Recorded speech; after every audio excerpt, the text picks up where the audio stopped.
Welcome to the IDP Hunter podcast. I'm your host, Real IDP Hunter.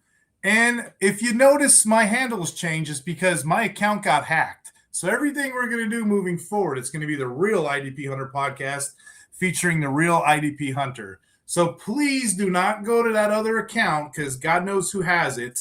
Let me just introduce my guest here. My guest today is Ben Safos. How you doing, Ben? Not so bad. How you doing? Good. Me and Ben met down at the Senior Bowl. He's an analyst over at ESPN, the worldwide leader in sports, and he's also coming out with his own new show on YouTube. It's going to be with the Draft Professor. So I wanted to ask you a little bit about that, but the purpose that I brought you in was to kind of go through this edge rankings with me. Holy heck, this year we're deep at edge, and IDP in general. So I'm excited to get the year kicked off. How about you, Ben? Yeah, me too. Yeah, I just love talking about the draft. It's about that time. It's about that time to really get in the weeds. It's about to get real, just like the Real IDP Hunter logo here. It's about to get real. It's the real thing coming.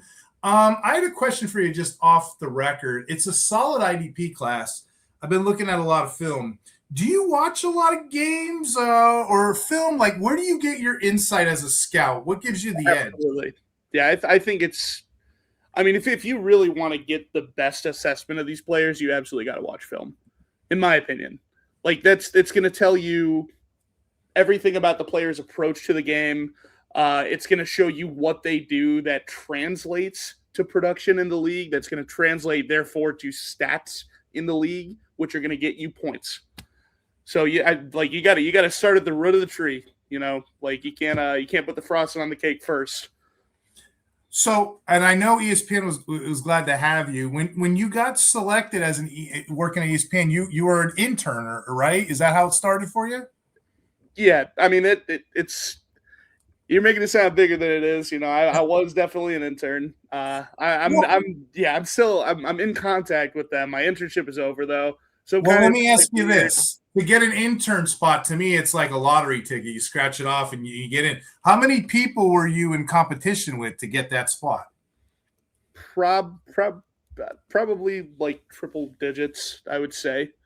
I didn't get it the first time. I didn't get it the first time. It took me 2 tries to get it. I was disappointed the first time, but if at first you don't succeed, you were in competition with hundreds of people. So yeah, I am gonna hype you up. I am gonna make that a big deal, Ben. And I got one more for you. I know the audience wants to get into this edge position, what have you, but you said you got a new show coming out, right? Yeah, it's not like a show. It's not my show, but I am. I'm getting started here in content. I'm with the Draft Professors, and I'm doing a show with them every Saturday at 10 a.m. is going to be my time slot. It's going to be me, and it's going to be whoever rotates in. Last week it was the first time I co-hosted with Tyler. He knows his stuff. I just love talking ball with people who really know like what they're talking about, what they're looking for in a player. And you got Jim running the show. He's on pretty much every podcast. That's like kind of his whole format right there. That's kind of his whole thing that he came up with. And there's me right up there. I see. Yeah. The beard's unmistakable. So that's where I'll be on Saturdays at 10 a.m. If anybody during the season or off season as well. Well, I don't know. I've only done 1 episode with them so far. So for the foreseeable future, I will say. Gotcha. They seem to like me, so it's looking like I'll be around there. Heck yeah. Well, anybody who can do offense in IDP, they have a value in this community. You know what I mean? Yeah. Holy heck. Look at what I did to the board here. It's a smorgasbord. It looks like a big giant triangle is the way I did it. I made a mess of this board. If you disagree, feel free. But the way I kind of sized it up this year, and tell me if I'm wrong here, I think the edge position is good and plenty. It's as solid as it's ever been. I don't think there's like an Aiden Hutchinson, a Myles Garrett, but there's warts is what I'm saying. Some guys are smaller than others. Some guys got longer arms. I'm not going to get into that. I'm not going to beat that drum. But there are so many names. I can probably go 13 deep and be okay drafting like a tier 1 player. But there's one guy head and shoulders above the rest, and I think this is a consensus question. So for tier 1, I made this the top dog tier because it can only be one. I put Ruben Bain here. Tell me what you think of this. I put Ruben Bain Jr. because, his 30.3% pass rush win rate, for true pass sets. For the audience that don't know what that is, that's like when the quarterback goes back to pass with no play action stuff. Those are the stats I like, Ben. You know how glad I am that you just said true pass sets? You know how happy that makes me? we need more people that actually care to actually evaluate things the right way. Yeah, it's a real actual drop back. It's no play action slides. It's no free release where nobody's even blocking you and you just go straight to the quarterback. It is typical. It is just straight up you versus the pass protector. Yes. Just go into a straight drop back. Oh, you'll love it over here. Like on this show, we do a lot of advanced analytics, but then we don't just say them. We're not robots. We kind of blend it in and talk, have the conversation about it. But yeah, I like true pass rush sets because there's no hiding, at the end of the day, who you are. And Ruben Baines is a baller. Now, I'm going to say this about Ruben Bain Jr. People, if they're going to nitpick him, and I don't know why, because he's clearly the consensus number one, this year was a little bit of a down year. He got hurt a little bit. I get it. But sometimes with these players, you can't just go off of production, right, Ben? You can't just go off of sacks. They're fluky. No, they are. So the true pass rush set, that helps. Also, let's look at his whole body of work. I don't know if you know this. This guy in high school, this is before he even came to the into college, before the NFL, he had 77 career sacks. 48 tackles for loss. I mean, that drew major consensus from all around all the colleges. And then he got to college his freshman year. He was ACC Defensive Rookie of the Year, 7.5 sacks, 12.5 tackles for loss. The tape shows a dominant player. And I don't want to like beat this too badly, but I don't see him not being the number one. I would be as bold to say he's probably going to be a top 10 consensus pick in the NFL draft. What says you? I think so, too. It's a lighter draft overall. So a lot of people, right. I don't think there are 10 top 10 guys in this draft. Mm-hmm. So there are going to be a lot of guys that get pushed up the board. I don't see any world where Ruben Bain falls out of the top 10. Unless everybody is so scared of his T-Rex arms. But I don't see that happening. All you need to do is turn on the tape. The parts of the game that you think it would affect him in, it does not. He's able to reach the chest because he gets his hands up into you quickly. So I don't worry about that. He is a factor in the run game. In fact, he is a dominant force in the run game. So that's another area that you might think would be affected by small arms. Let's talk about that a second because that's the elephant in the room. I try not to get geeked about height and weight. When we get to the combine, there's no more line season. They can't tell this, that, whatever, right? I don't even know how the heck do they know? How do they know these guys' arm length? Do they measure it with like a centimeter with a ruler on the screen? How do they know? I want to know who does that because all of those stats, whether they're analytical or not, because guys in the 70s were worrying about like quarterbacks' hands and this, that. We've heard all these myths.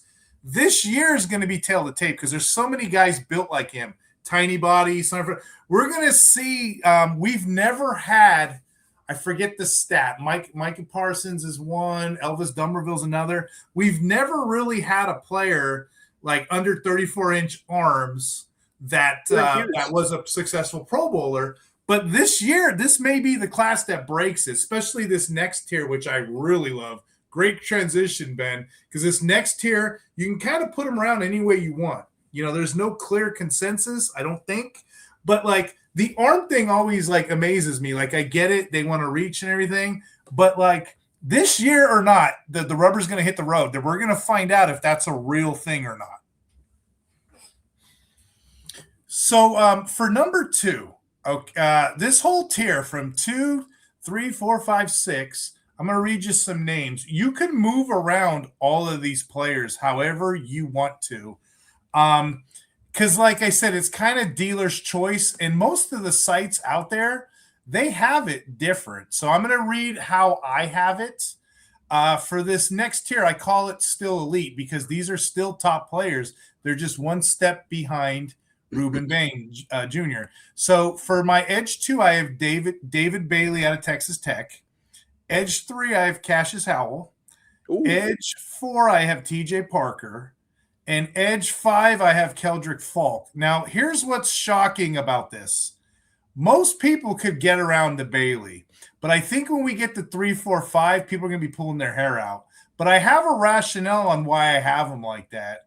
So I'm just going to read you some profiles here, okay?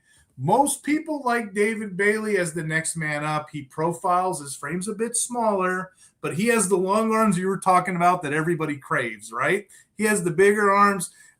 Personally, I'd like to see his height and weight at the combine, and I'd like to see him with longer arms, but we'll see how that all plays out. I'm not going to hold that here. He's supposed to have like 34-inch arms. That's what I've heard from every source I could find. The tape on him's good too. The violent rips, the clubs, the reach. 2025, he led the nation in sacks. Well, he tied 14.5. But if you want to dig deeper here, when you compare him with the other pass rushers in the class, he had 31 QB hits and that 23.7% pressure rate. Nobody else in the country can touch that. He led all FBS in total pressures with a total of 74. That's a massive margin. I think he was 13 or 14 pressures ahead of anyone else. So he can get there. The knock on him, if you want to knock him, he's a little bit he didn't start playing a full season until this year. They were a little worried about him with the run supports. But if you dig a little deeper, he had a missed tackle rate 15.8%. That knocks him down a peg. That's why I got him 2 and not 1, of course. But when you look at the tape against Oregon in the big game, he was the leading tackler. And if you look, he had 40 tackles and 28 sacks over 4 seasons. So I think what it is a young player learning to clean up a lot of that older or those younger flaws that he had. I think it's earlier in his career he had the flaws as a tackler. Just the community is every stop before Texas Tech. Yeah. Yeah, I agree with that. I think most of that stuff, most of that baggage was before he got there. That's what I think that, people aren't really seeing. Was he your number 2 as well? He's my number 1. Oh, wow. Okay, so we're on the right track. Bailey's the best edge rusher in this class. Yeah, like I will say it's not like it's super like far between him and Ruben. No. They're very similar. I mean, they're different players, but they're similarly tiered for me. What I like about David Bailey is how well-rounded his game is. He has counters. He has like every move that you can think of. He flips to moves without hesitation. Like if he realizes that something isn't going to work, he's able to counter it with, like, let's say an inside spin, or let's say he tries to hit you with the rip move and he doesn't quite feel like that's happening. So he'll get his arm into you and then try and go speed to power or something. Like, edge 1, edge 2, edge 3, they're all pure pass rush. I really enjoy these guys. The only way I separate 1, 2, and we're about to reveal 3, the only way I separate them, Baines can do it all. You know what I mean? There's a conversation with him and Reese back and forth. I have Reese with the linebackers. That maybe that's just me, but yeah. So I have Reese. We had Knox on Bailey at the time, but yeah, I'm not faulting you either. I almost put him in that top dog tier, but I'm like, you know what? Most people say Baines.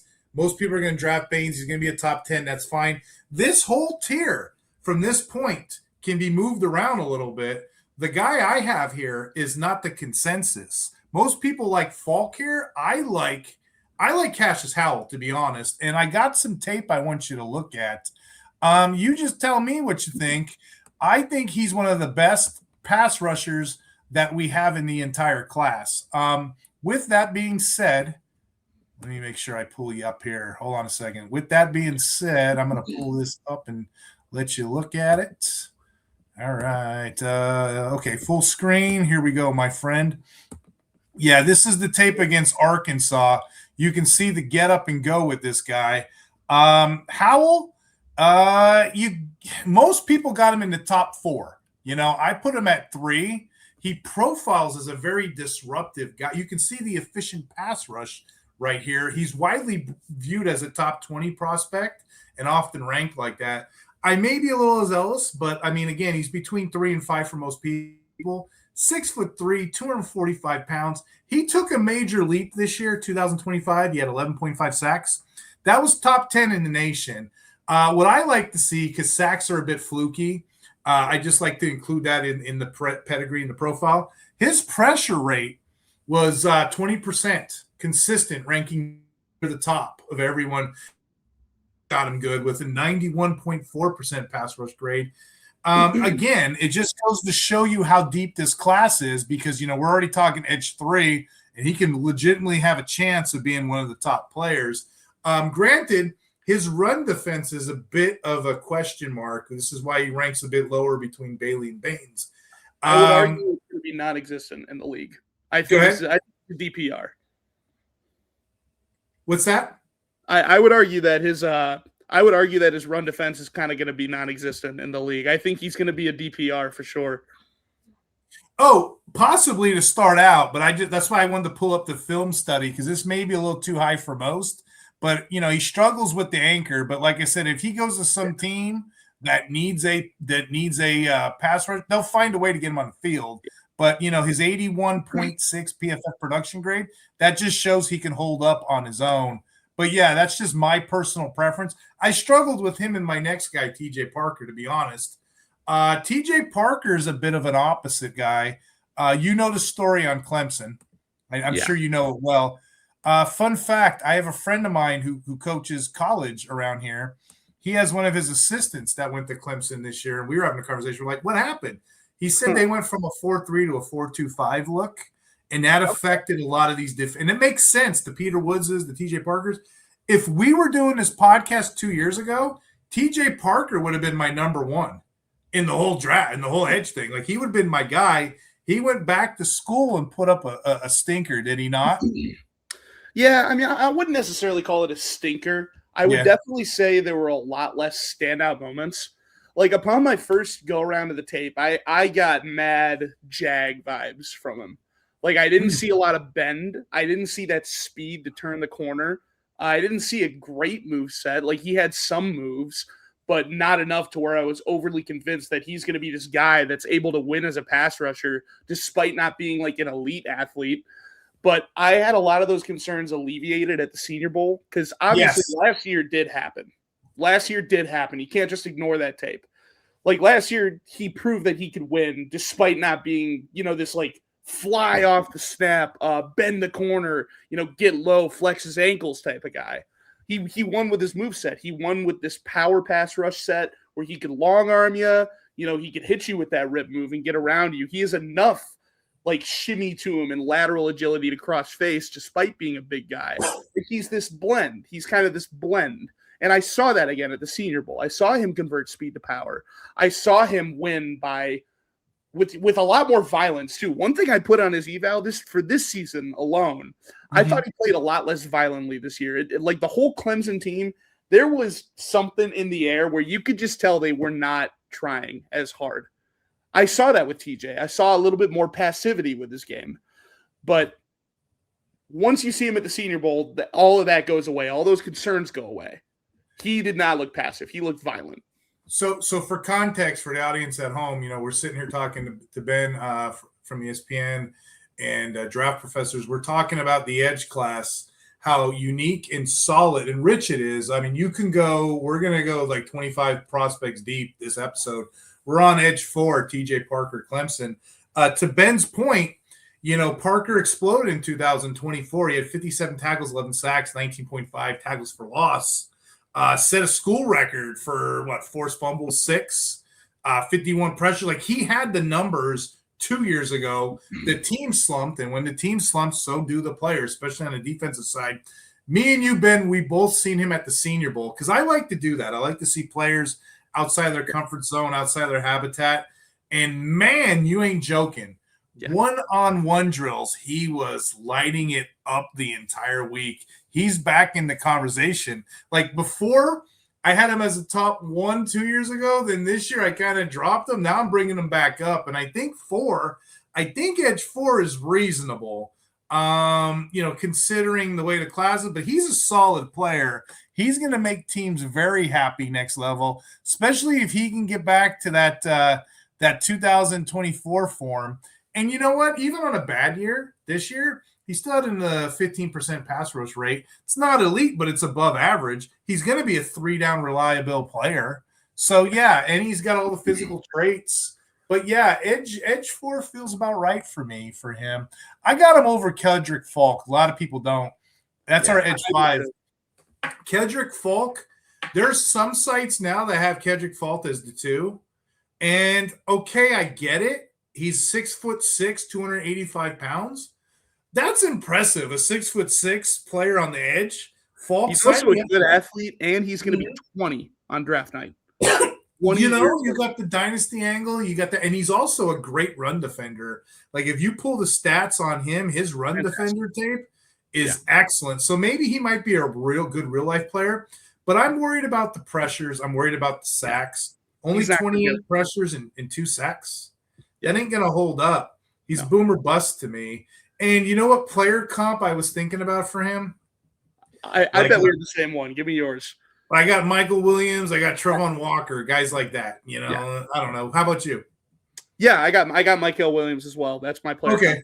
It just feels right. He's probably going to be okay with the run and all that, but he has that potential to be a great edge, and somebody might coach him up, but it's a loaded draft class. So by proxy, I gotta drop him down a little bit, But he's going to be an interesting conversation draft night. Yeah, I think he's got to make a decision. Are you going to go for becoming more of a 4-eye, 5-tech type, like 3-4 D end, or are you going to drop some weight and go for like the true D end in a 4-3 scheme? Are you going to try and be an edge rusher? Because he's got this explosiveness, but there's just a little bit of stiffness to him laterally. And he's another guy that just doesn't have that speed to really corner. And it feels like there could be some more bend in there if he just drops a little bit of weight. Like, I feel like he would play better at around 265, which is what Michael Williams plays at. Right. And it's a solid class. I just feel like out of anybody, he'd probably be fool's gold, huh? I would say so. I do agree with you on that. He's probably going to be better in real life than he is for fantasy, because he's not going to be a guy that's really causing havoc in the pocket and like getting QB hits, getting into the backfield and in position to maybe get a sack. Like, he's not going to be your pressure guy. If anything, he'll get some cleanup sacks for you. I will say he engulfs you in the run game. If you go near him, his stack peek shed technique is great. First of all, he doesn't go backwards at all. He keeps his eyes up in the run game, and he's able to just come off blocks and make plays on the ball carrier very easily. So he'll get you some tackles probably if they run the ball towards him. I think all 5 of these guys are elite options for a general manager. I actually put a 6th guy. This isn't a consensus idea, but the more I look at film on Akeem Mesidor, I just like him. So I have him a little higher than most people. And I think not the hate, but I think the people forget about him because he's sometimes he's viewed as the edge 2 in Miami, after top pick Baines. But I have to remind the audience, when you look at what he did, he had a 35.8% win rate, true pass rush, 62 pressures last year. Guess what Ruben Baines did? Ruben Baines didn't have that, did he? Ruben Baines had let's peel this back a little bit, but I got a better way to do it. Mesidor had 46 tackles, 7 sacks, 12 tackles for loss, 44 QB hits, 4 forced fumbles. Compare that to Bain, 37 tackles less, 4.5 sacks less, 7.5 tackles for loss, a little bit edge, a little bit better. Quarterback hits 58. Bain had a little more. Bain had an interception, granted, but, 1 less forced fumble. Yeah. So, when you compared it to, Mesidor actually had a better season. A lot of people don't look at that, and I don't measure what these guys are going to do next level on their productivity, but it sure does help. It's part of the equation. He can definitely do it, and, he turns 25 in April. The issue with – well, not the issue, but the thing with Mesidor, he is going to put himself on draft night as a first-round consideration. At least in the conversations. He might be on the back end, but that 15% pressure rate and 11% run tackle rate, PFF has him as a top 12, both against the run, both against the pass. So, again, it's a little bit maybe controversial, but when we get closer to draft time, he's probably going to be a back-end tier 1 grab. At least I think so. What says you? Yeah, no, I totally agree. He's one of those guys that's always going to be around because he's another one of those players that just has so many moves in the bag. So you'd think by his size that he plays a big power game. You know, he's going to run through you, but not really. No, he's this big guy that has this excellent lateral agility and twitch and so many moves in the bag that he throws relentlessly to get to you. Like, let me tell you, he has a better understanding of leverage, I think, than anybody else in this class. Leverage and angles. Like, if he sees your leverage start to go a certain way, he's going to find a way to attack it. And he's always going to be in the pocket causing trouble. He's got a body that he could play on early downs as well. He graded really well in the run game this year. Frankly, I didn't see like an elite run defender from his tape, but I definitely see somebody that you could put out there on early downs and he could set a hard edge for you. So that's, from a fantasy perspective, that's really appealing to me. And from a non-dynasty perspective too, if you're drafting this guy at 25, you're going to feel pressure to get him on the field right away because you are drafting him because you think he's the finished product already. You're not usually banking on somebody to take a next step at 25 years old. So if you're drafting this guy, you likely have a plan for him to get right on the field. So I like all that about him. He's going to be on the field very often, and he has all the chops to make great plays and put up stats for you. So this next tier, players 7 to 13, I'm just going to put my money where my mouth is. I said this draft class is so deep. I love all these players here. I can justify – I play in deep leagues. I can just justify 13 deep. I really can, and I'm okay with the DL1 rookie draft class. Let me read these players I have in this tier, and we'll talk about them. Edge 7, R. Mason Thomas.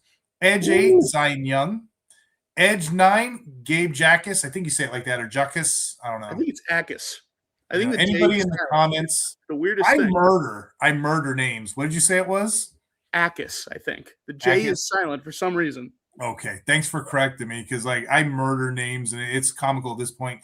Edge 10, Derek Moore. Edge 11, Romeo Height. Edge 12, Malachi Lawrence. And then Edge 13, Joshua Joseph. In any alternate reality, any parallel universe, I would be happy with either one of these guys, and I can see them blowing up, in conversation as one of the top guys in this draft. Because again, like I said, it's such a deep class. Landing spots are going to justify a lot of this. So it's kind of crazy, this endeavor we're doing right now, trying to figure out apples and oranges. But let me give you my rationale. We'll start with Edge 7, R. Mason Thomas. A lot of people don't know this. Thomas used to be a former sprinter. They converted him to defensive end. So he's been playing. And I was going to say, it shows on his tape, right? The two things that stand out to me, explosive first step. And, he has that win pass rush rate, 35.1, explosive first step. He's up there with the top tier guys. Probably could have ranked him up a little bit more. He is a lot of folks' sleeper all this year. You heard about him, Zion Young, and I kind of struggled with which one I wanted to put first, to be honest. The only caution I have, and you've heard me say this a little bit with these guys, their size, their pedigree. He's got a 20.7% missed tackle rate. And then that was in 2024. But then I argue with people that critique him. 2025, he cleaned it up, 11.9%. That screams, well, we're going to see where he lands, but that screams, situational pass rusher. If he plays like 2024, he plays like 2025, he'll get on the field. So all of that being said, he started 11 out of 13 games last year. He still ended up with 9 sacks, 23 tackles, 12.5 tackles for loss. He had one of the highest pressure rates out of all these Power 4 big schools. Again, he's constantly producing. What do you have? 2 fumbles as well. If you guys like the big play, this is your guy. Ben, there's a scoring system. I play in a lot of 1-2-3 scoring, which is tackle heavy. In IDP, there's big play scoring, big 3 scoring too, they call it. But this guy has the potential of turnovers, especially in fumbles. There's really good tape, speaking of fumbles. He played a game against LSU. He actually hit the fumble. He got the fumble out of the guy. He returned it for a touchdown. The production that he does. It was recognized as an all SEC second team. Again, this guy here, we're going to see with the size length concerns with this draft class, if that is a thing, because if it turns out to be a myth or a misnomer or, however they do it, he's going to be slept on in a lot of drafts. But yeah, I like R. Mason Thomas and Zion Young as back-end sleepers that I can get once these top guys come off the board. Yeah. Two complete opposite end of the spectrum players. Yeah. Like their games could not be further apart. That's the funniest thing. Yeah, R. Mason Thomas has one move that he does. It's only one move. He's just going to try and corner you. He's going to try and bend underneath you. He's either going to try and cross-chop you, or he's going to try and club rip you. He wants to go underneath you, and he wants to speed through you and finish and make a play on the quarterback. And he does it a lot. To his credit, it works like all the time. Yeah. So, Edge 8, Zion Young, and to what Ben just said too, he's a polar opposite. His tape shows. I'm trying to resist the temptation of moving him up because everybody likes this guy after Senior Bowl week, right? Senior Bowl week, he went off. He was player of the game. Throughout the week, we and you both reported this.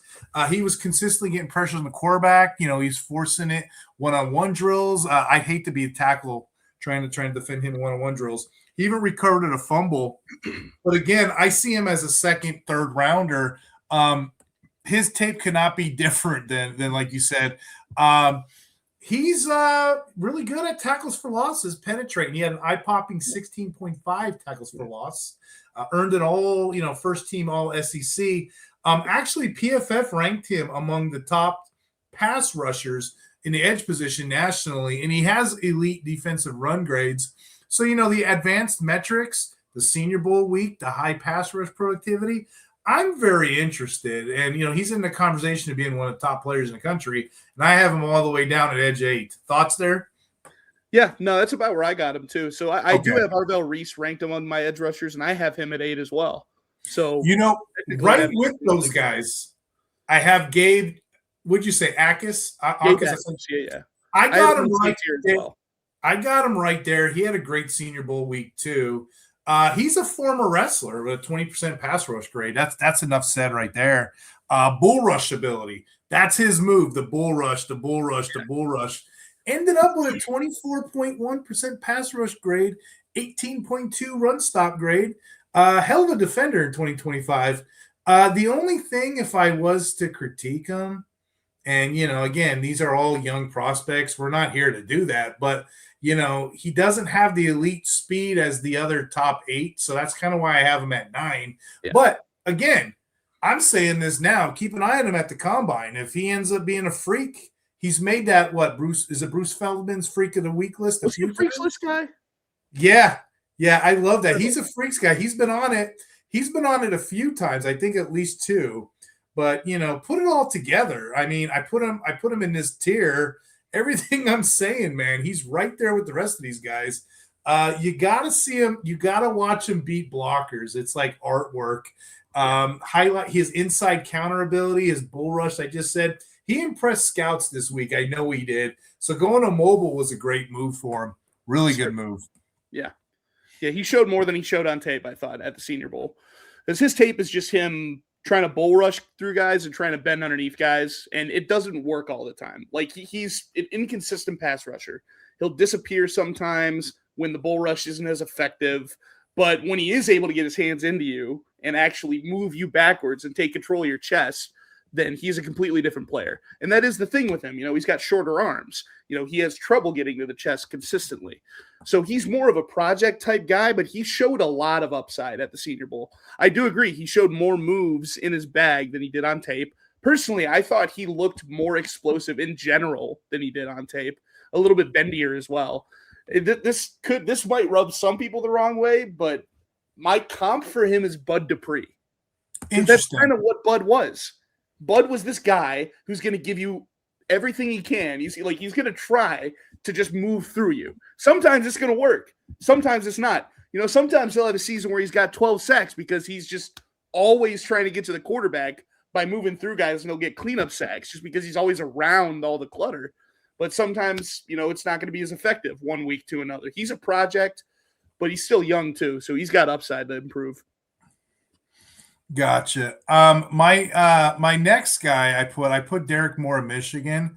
Some people, this is where lists get rough. Sometimes, where am I going with this here? Sometimes people make lists and they're gonna say, "Oh, he's too far down." Okay. Then other people are gonna say he's too far high. You just can't please everybody. Yeah. He's another guy. If you remember Senior Bowl week, which we do, he's another guy that came up and he had a really good week for himself. I actually got some film for you to look at. I'm getting ready to pull up here. So let's pull that up on old Mr. Derek. Yeah, this is against USC. For the audience that doesn't know who's on Spotify, welcome in. Those on iHeartRadio, welcome in. It would behoove you to come over to Spotify, from Spotify to YouTube, because I'm actually pulling up tape on some of these prospects. So come on in and check it out, as well as check out Ben's new work and his new show he's about to have. But yeah, okay. Anyway, without further ado, here it is. This is all his USC tape, and that's kind of what. It kind of tells a story in itself with Derek Moore.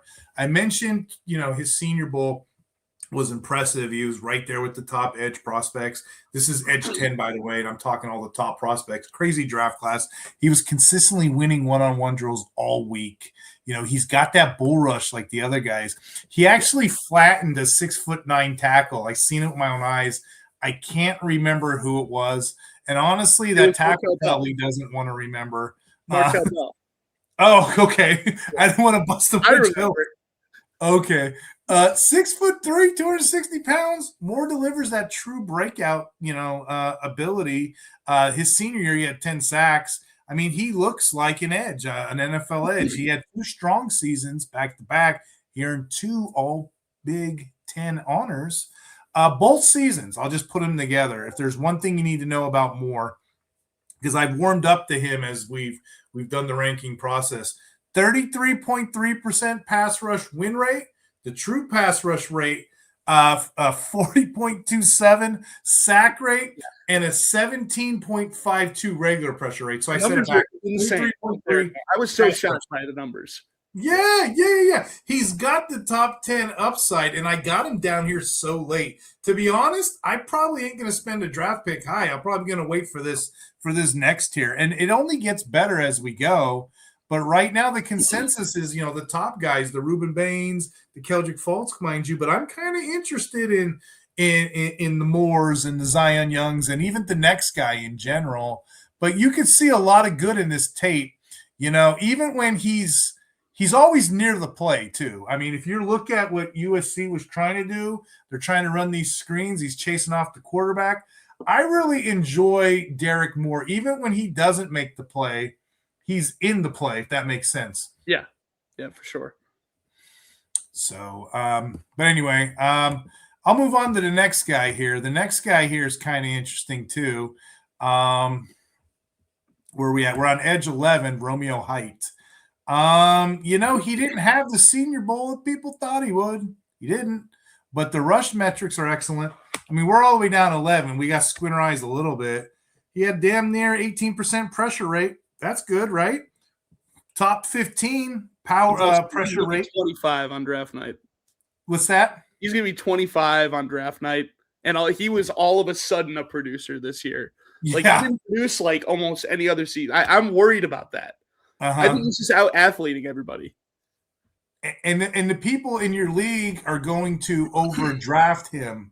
I kind of wrote that in my article. I do 2 articles, Ben. I do the Fantasy Six Pack. I do the draft profile. And then I'm over at Fantasy Frames, and I do like the deep dives like we're talking about. And to your point, like I was saying, people in your league are going to see those numbers, and they're going to overdraft him. I got him deep down at 11. Didn't have the strongest Senior Bowl. His 10.5 sacks in 2025 established him as a productive player. But again, his overall body of work, I have questions. That's why I got him here and not any higher. I see him more as a day 2 option. You? Yeah, maybe day 3, like maybe back end of day 2. So I have an interesting take on him. Okay. His pass rush it's unrefined. You know, he doesn't really have any real moves. He's just going to try and corner you or spin inside. He's going to try and win with his athleticism and nothing else.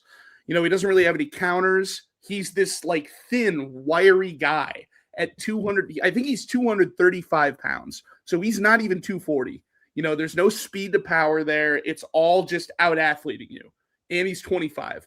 But I was actually impressed enough with his tape in coverage coming off the edge that I would give him a shot at off-ball linebacker.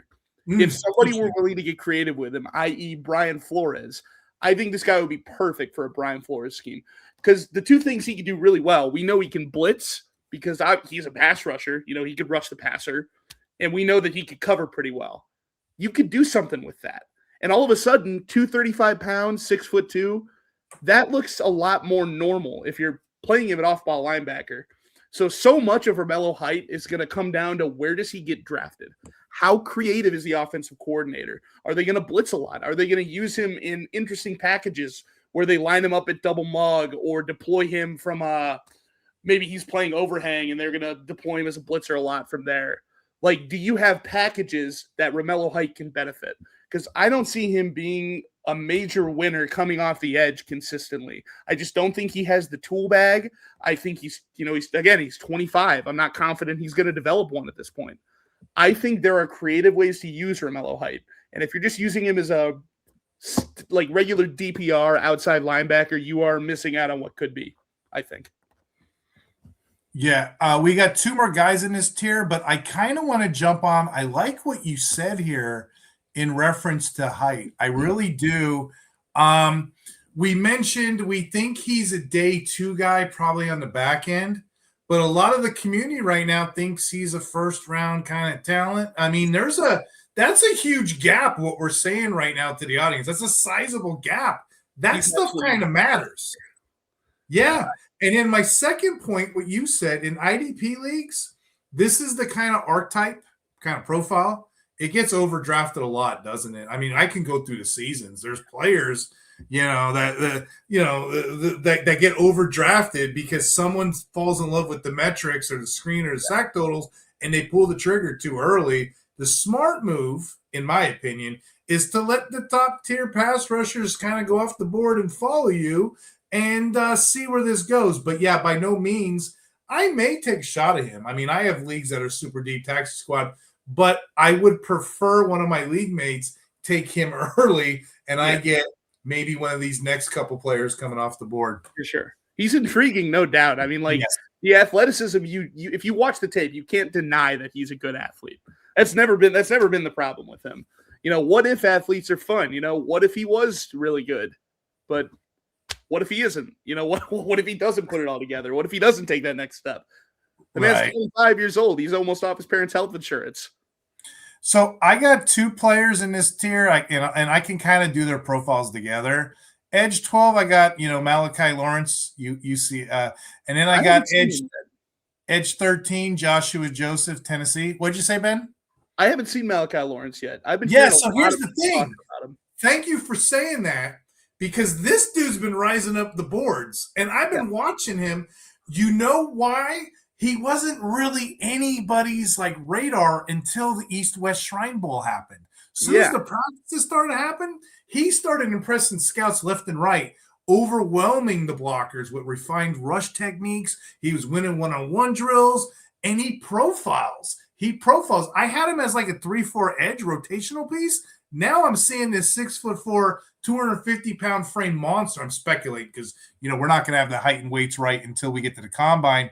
But again, just to know this player, I don't have tape on him at the moment, but he was a first-team All Big 12 honors. He posted 7 sacks, 11 tackles for loss, 2 forced fumbles, multiple QB hits, and he was one of the highest-graded defenders with an 83.1. So PFF's on him with that high pressure rate. But yeah, he's coming up.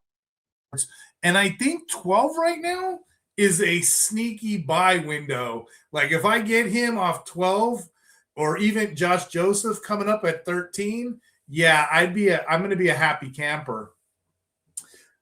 With 13 on that note, Joshua Joseph, you are buying on the potential of what I'm going to say. For starters, Joseph is a former four-star recruit. He was a four-year contributor at Tennessee. He started off as a rotational, situational player. He became a starter last year, and when he did, wow, pow, he became a true pass rusher. He's one of those classic speed rushers. The best way I can describe him, he plays a lot of wide nine technique on film. Yeah. But what's noticeable about him, this is what's funny. Ready? He's got 34-inch arms and an 82-inch wingspan. Remember this conversation? I'm like, how the heck do they get these numbers? Well, I have the answer for you, Ben. That was in high school. 34-inch arms, 82-inch wingspan in high school. So maybe he's got bigger. Maybe he's got longer arms now. Or maybe he's got to be bigger now. But this is a creative, unique IDP archetype that I'm kind of interested in. The only knock on him, if you go back seasons, again, he's a younger guy learning the system. He's a big guy, the skinny guy with these long arms. He looks kind of, I don't want to say weird, I don't want to offend him, but he looks kind of unique. He's a unicorn type prospect. You see how long his arms are. He's a slender guy. He's right. He's slender, and that's my point. If there was a knock on him at age 13, he's a slender guy with long arms. Blockers kind of knock him down, keep him at bay, at least in previous seasons. I like the athletic profile. I like the high metrics. I like that about him. The player comparison is somebody similar, like a Will McDonald of the Jets. I know you kind of like that one. But his PFF run defense grade last year was rock solid. PFF run defense 90.6. It's not his strength, but his pass rush is right there with the top guys. He's got a 90.6% run defense grade. And I'm saying that's not his strength. He can do it, is the point I'm trying to make. But he's more suited as that wide nine to the side, third and long designated pass rusher. Joseph is legit, though. I'm kind of excited. These are the players I go after in the big three kind of scoring stuff. But I wouldn't mind taking him, in this tier. Like I said, what did I list this tier? I called this tier the tier ones, because again, 13 deep, all of these guys I can justify you taking a pick in your draft on top pick. So yeah, he does have that weird build. What really concerns me about him, as a Browns fan, I got a pretty good look at Barkevious Mingo. Okay. And I know that's a tough name to bring up. I'm not trying to say he's Barkevious Mingo. I'm saying, he's a young guy. He's got a lot of runway so far. But the problem with Barkevious Mingo is he never quite had any trump card about him, trump card trait. I kind of feel that way, other than the arms. I like the arms that Joshua Josephs has. But besides that, I don't think he has a lot of moves. He's another athlete out there playing edge who isn't very refined at all. I don't think I've seen him throw one real pass rush move. He doesn't seem to have great speed to counter. I love his bend. But in terms of just being able to get underneath and maintain speed and not lose speed as you're bending underneath the tackle and try and get to the quarterback, I think he loses a little bit of speed on that. And he also doesn't really convert speed to power. So he's this guy that's just kind of playing athlete out there. And I don't know if you watched his tape against Caden Proctor. That was probably the only guy this year that Caden Proctor stole their lunch money. Caden Proctor's tape is rough this year. And he made Caden Proctor look like the best tackle in the class. Because he's just not refined. He just doesn't have a plan. He doesn't know what he's doing right now. So that's a guy that you're taking a chance on him going to a good defensive mind. You're making the play for the future, whether it's in a dynasty league, whether it's that season, just being matched up with somebody who's a great defensive mind, or a team with a great defensive line coach that has a plan for him and a role for him. Because 34-inch arms and the super bendy ability that he has, those are two great traits to work with that you could weaponize. So it's a good start. Oh yeah. That's a good transition point.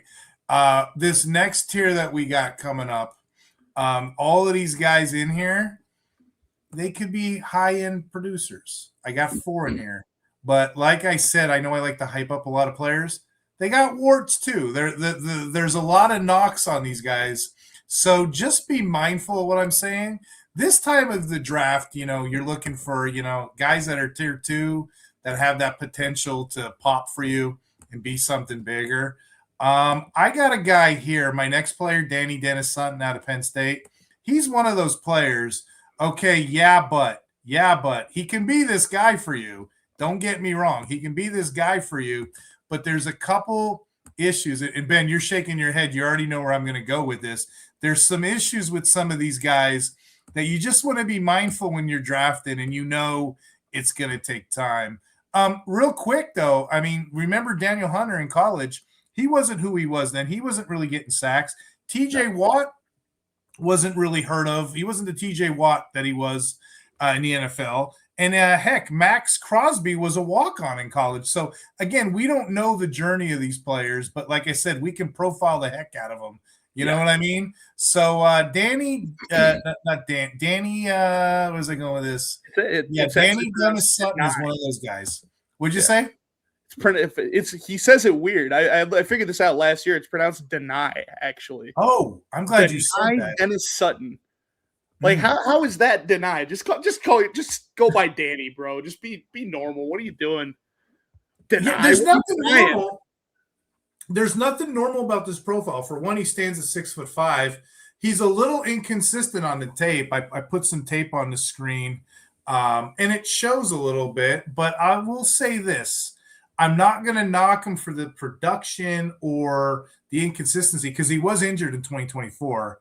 He did manage to produce 8.5 sacks opposite Abdul Carter that season. He came back in 2025 as a leader of the team. He still finished with another 8.5 sacks. So at least he's consistent. But you can see right here on the film, his tape shows that excellent spin move. He's got that perfected. Yeah. And it was enough to achieve a 22% win rate. So, you know, he's probably a clear-cut tier 2 prospect with solid complementary pass rusher skills. This is that late in the draft. We're on edge 14. You see how deep this thing is. But yeah, again, these guys here, they got a little bit of concern. So you can see here again, he'll come off the edge. Quarterbacks empties in a ghost formation. It looked like even when he's not in the play, he's still in the play. You know, he's always covering the gap. He's always there. He goes again, pressuring the quarterback.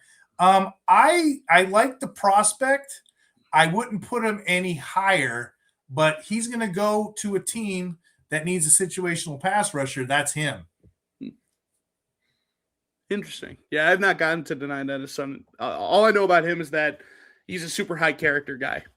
Like, what I know is that locker room loved him. He was a leader. He stood up for both Coach Franklin and also Coach Smith amid that change that they unfortunately had to make in the middle of the year. Like, he's just this outspoken guy who seems to get along with everyone on the team and want to win and respect authority and leadership. And also, in a way, is authority and leadership. I mean, really, if you're looking for a guy to rush the passer, you know, me, Tarzan, Eugene, me, rush passer, you know, that's your guy. That's what his game is. Will he be a top tier player?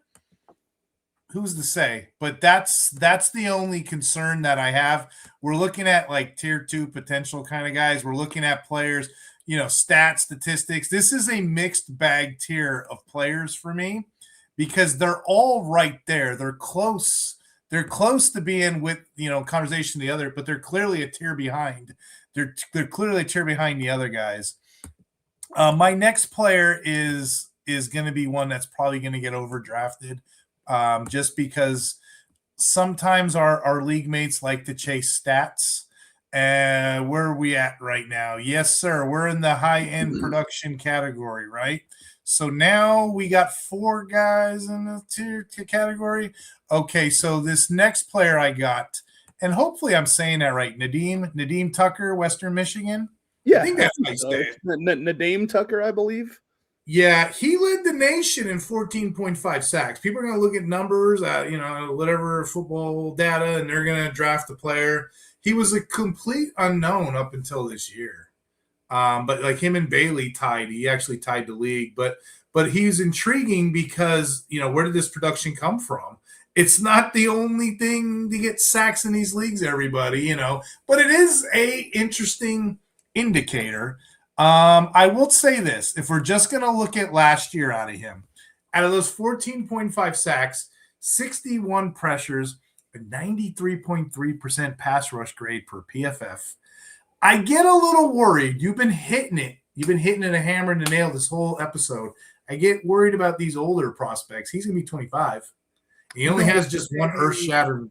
What's that? I didn't know Dame Tucker was going to be 25. That's that's breaking news to me.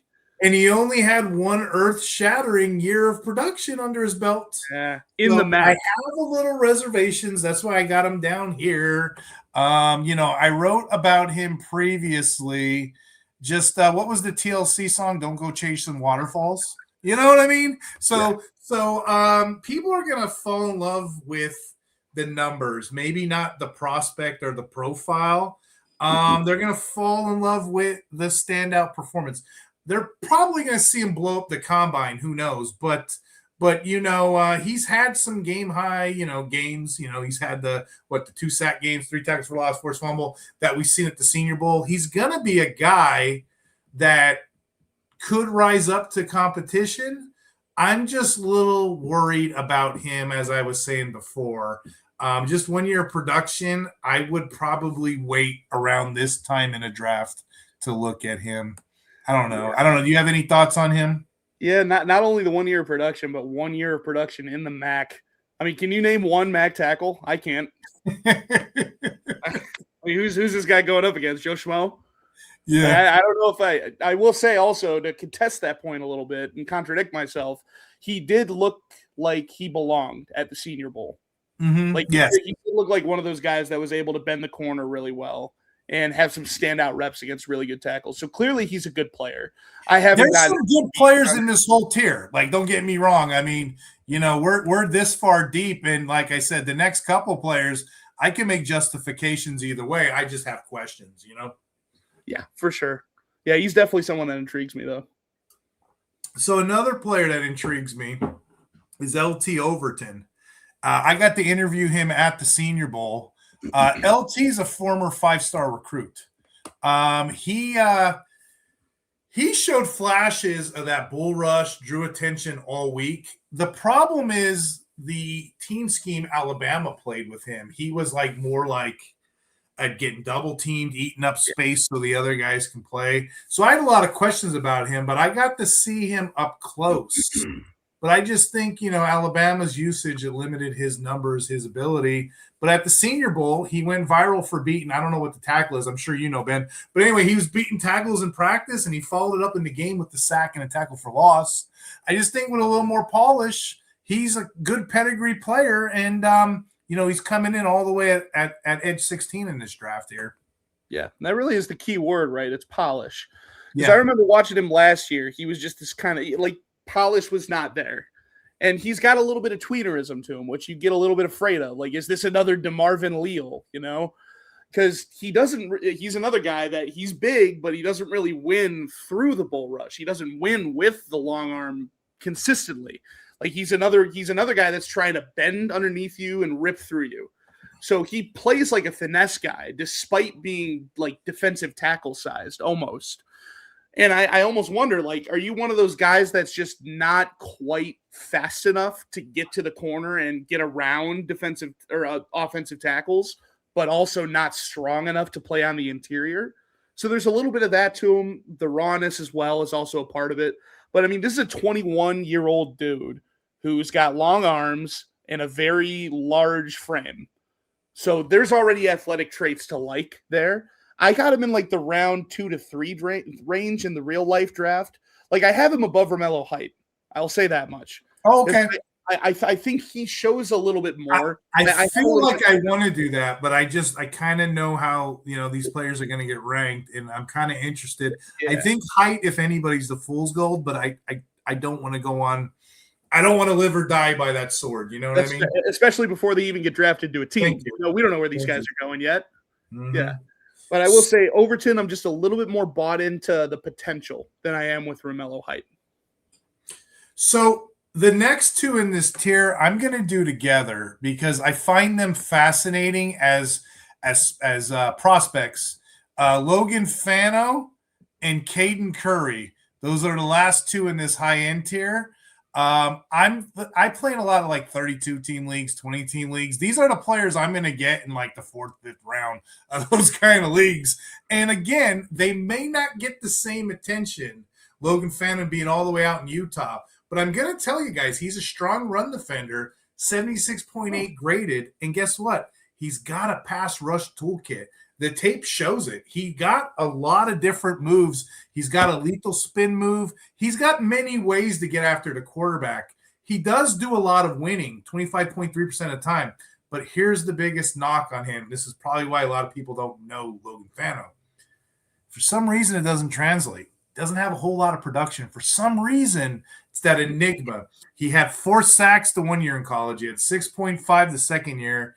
Then he had 7.5 last season. Now, you can argue he's going up the trajectory, but you're expecting more from a player, especially in a loaded draft class. He just hasn't fulfilled his potential yet. But I like him. Like, if I was building a Madden team, I'd have him on it. I like him as a prospect. Caden Curry, he's more of a landing spot guy to me. That's going to be crucial to him, whether or not I put him in the next tier or keep him in this tier. But Caden Curry really flourished under head coach Matt Patricia this year in college. He posted 13.5 tackles for loss, and that's his game. He added 9 sacks against Big Ten competition. Let me say that again. 13.5 tackles for loss and 9 sacks against Big Ten competition. It shows that he can win the line of scrimmage versus high-level talent. Again, at Edge 18, that's going to be a player that I am looking for, that I'm prospecting for. But Curry, again, in my deeper leagues, of course, he profiles more as a strong run defender. He was a core special teams contributor too, so I know teams are going to value that. But where he generates his buzz like Fano, he's got the pass rush rate, at least last season with 18.2 pass rush. He's got an 8.6 stop rate.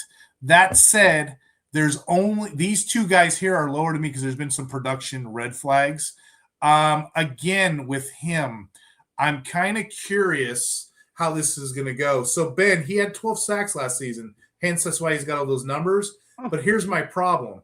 In 3 seasons, he had 15.5 sacks. So that means the other years he only had 3 sacks. Why was it only last season? Those are the big question marks, and expected to be this far in the draft. We're about to do Edge 19. So we're going to have questions, you know what I mean? But these 2 guys here are interesting to me. If I can just get those question marks solved, come combine. Yeah. Now, I will say, Caden Curry, a lot of it's just the snap count. Like last year, he only played 231 snaps. He tripled his snaps this year to 610. Because last year, you got guys like JT Tuimoloau and Jack Sawyer playing ahead of you. So there's always a deep rotation at OSU. So a lot of that lack of production could also have to do with him just not seeing the field as much. That's a great, excellent point. And then, the other questions I'd have too is, why aren't the coaches putting these guys in? Why is he not seeing the field? You know what I mean? So I just want to see this a little bit better.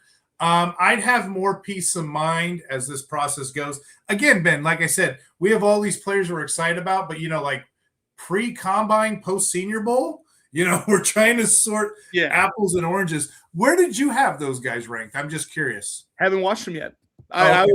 This is my introduction to Logan Fano and Caden Curry. I mean, I saw Fano at the Senior Bowl. I wasn't really moved by what I saw in person. I haven't poured through that tape yet either, obviously.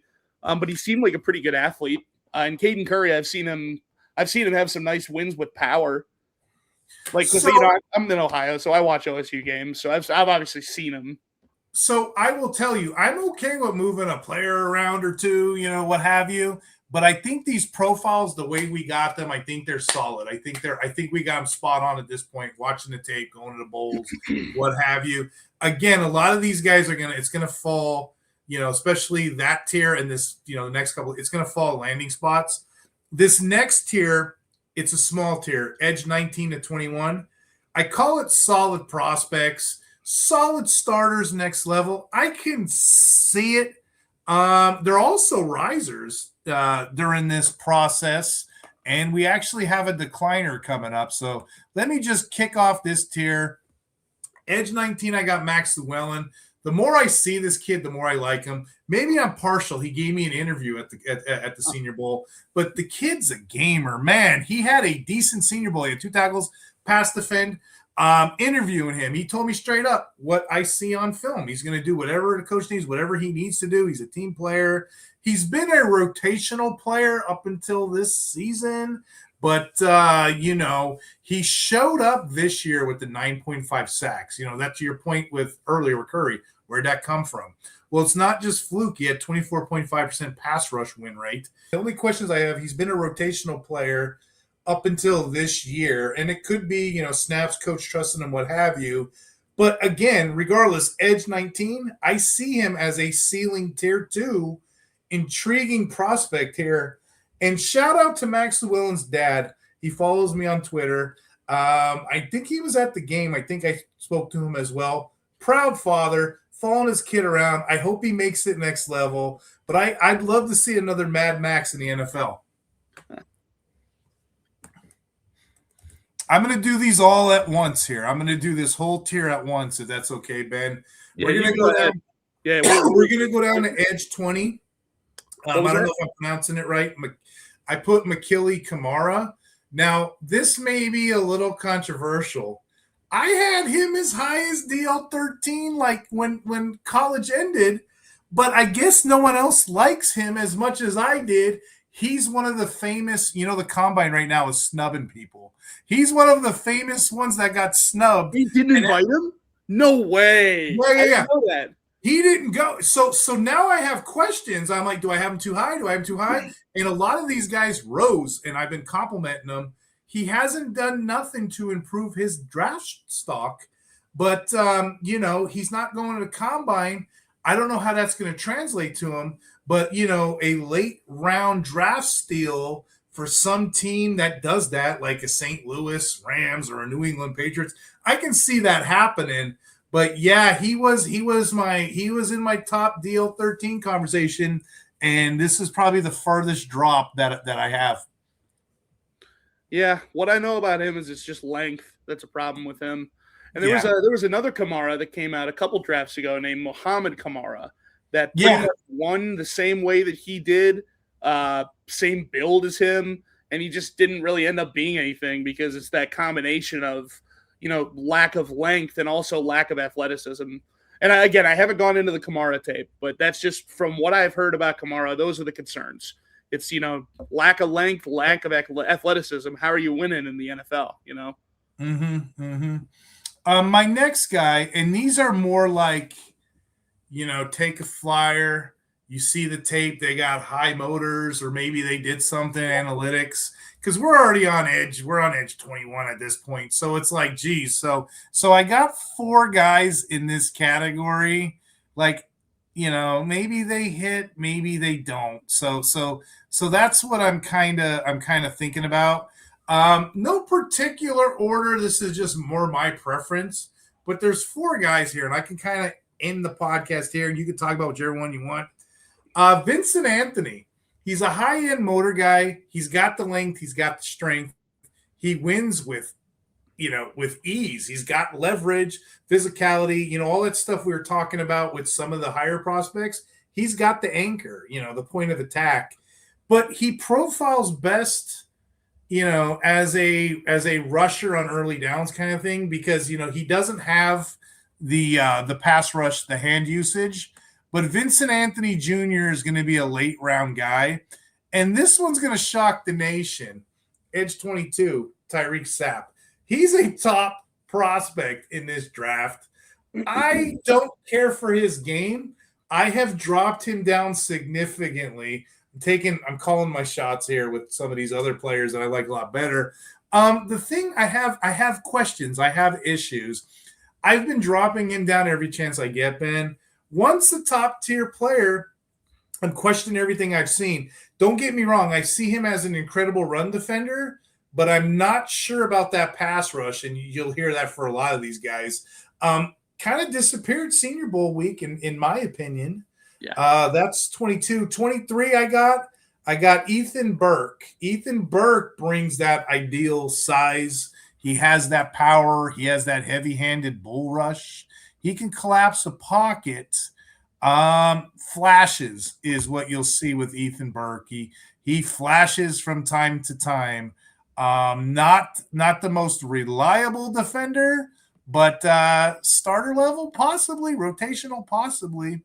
And two more names here. I love these names. So you can tell when, as the podcast goes, I get a little more excited about these kind of players. But these guys can hit somewhere. Edge 24, Kieran Crawford out of Auburn. Now, his profile is weird. He's the anti-Keldrick Falk. He's opposite of Falk. Yeah, he profiles the exact opposite. He can do the pass rush. He comes off clean. He gets the hits. And what do you have, 43 pressures against opposing quarterbacks last year? He's an intriguing pass rush guy, but he can't stop the run. Opposite of Falk, 24.4% missed tackle rate. Let me say that again. 24.4% missed tackle rate. You're not going to get much playing time if you're missing 1 in every 4 tackles. So I see him as a situational pass rusher. Yeah. We've seen the NFL at work. Probably use that in the deepest leagues. Who knows? He might get a good coach, might be able to clean that up. Let me recap this for the audience, and then we'll close out this episode. So number 1, I had Reuben Bain Jr. Number 2, I had David Bailey. Number 3, I had Cashius Howell. And then, Ben had Bailey number 1, so I found that fascinating. Edge 4, I had TJ Parker, which is a little higher than the consensus. Edge 5, I had Keldrick Falk, which is a little lower than the consensus. Edge 6, Akeem Mesidor. Call my shot. It just kind of feels right for me. Edge 7, R. Mason Thomas. Edge 8, Zion Young. If you want to flip them around, I wouldn't hate that. Edge 9, Gabe Akis. That just feels weird because his name starts with J. It took me a while to get used to it. Edge 10, Derek Moore. Edge 11, Romeo Height. Be careful. Just saying that right now. Just be a little careful. I know it's only February. Be careful, guys. Edge 12, Malachi Lawrence. Shock the Nation. Shrine Bowl. Edge 13, Joshua Joseph. Like the profile. Edge 14, Daniel Dennis-Sutton. We're seeing a little bit of the tier 2 drop off here. Edge 15, Nadeem Tucker led the nation in sacks. Edge 15. Edge 16, former 5-star recruit LT Overton. We both like him. Edge 17, Logan Fano. Interesting profile to me. Edge 18, Caden Curry. The same thing. Edge 19, Max Llewellyn. Shout out there, overachiever. Edge 20, Kamara. What is going on in the universe? Edge 21, Vincent Anthony Jr. Edge 22, Tyreek Sapp. Edge 23, Ethan Burke. Edge 24, Kieran Crawford. A sleeper that I have for you to watch is Anthony Lucas out of USC. He's another one of these just interesting profile type guys. He's got length. He's one of those not production guys. Like, he doesn't have great production, but two things he could do well. Well, one thing he could do well is tackle. He's a really good tackler, which is obviously good. And he's got that kind of frame and like athletic profile that makes people interested in like, what can I make this guy into? Kind of like Austin Booker a couple classes ago, if you remember him. So that's just one more name that I want to throw out there. I don't love him, but I think he's definitely an interesting athlete. And yeah, you can find me on Twitter, Draft Day Ben. You can find me at the Draft Professor. Yeah, I'm going to be on air with them every Saturday at 10 a.m. talking about prospects leading up to the draft. And that's pretty much what I got going on right now. What about you? Yeah. Well, me, I'm over at the Fantasy Six Pack. So we do. You thought this was deep? We do an in-depth draft profile. We prospect over 300 players. I do 200 IDP players. This is what we do this year. I go crazy, and I'll be writing over there in the season. Find me on Fantasy Pros. Like I said, I'm number 3 IDP ranker, and then I'm also freelancing with Fantasy Frames. I'm trying to put all these players together to make sense. I always have fun doing these, Ben. They're so fun because even people that don't follow college ball, like yourself, that are there every day, the ones that don't, they can come and listen to guys like you who do, and then they could understand the profile and the rationale and the teams that draft them. And, it just makes the game all the more better. I agree. Yeah, for sure. Yeah, I had a great time talking with you. Heck yeah. I'd like you to come back on with me and, maybe we can talk, the big nasty side of the ball. Maybe we can talk some wide receivers. What says you? Sounds great to me. All right. This is the Real IDP Hunter. Remember that old account got hacked? Follow me at Real IDP Hunter. And we're signing off. Talk hard, everybody. Take care.